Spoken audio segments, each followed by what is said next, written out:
Welcome to our channel. Today we how to transfer Sysctl, limits.conf, and performance tuning settings, complete guide step by step clearly. To transfer Sysctl settings, limits.conf configurations, and performance tuning settings, start by accessing your server.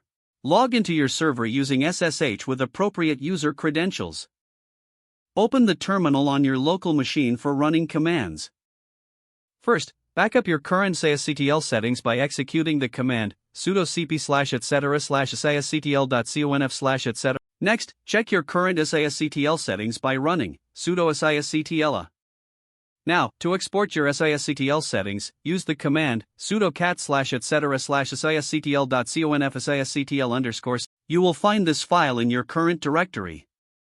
Proceed to transfer this file to your new server using scp sysctl_settings.txt user add new server. On the new server, open the Sysctl settings file for editing, sudo nano/etc/sysctl.conf. Copy the contents from sysctl_settings.txt into /etc/sysctl.conf. Save the file and exit the editor. To apply the new Sysctl settings, run sudo sysctlp. Next, move on to transferring limits.conf settings.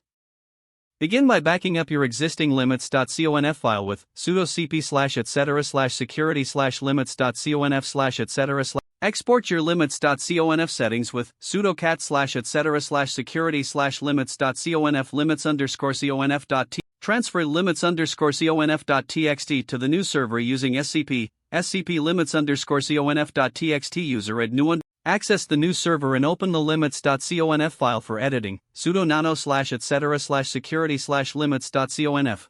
Paste the content from limits_conf.txt into the file.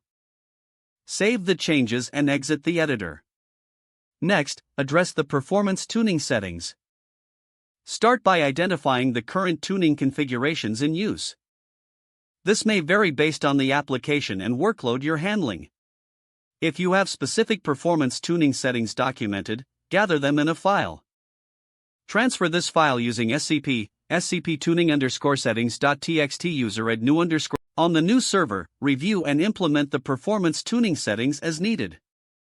Make sure to test the server's performance to ensure these settings are working optimally. Finally, restart your server to ensure all changes take effect.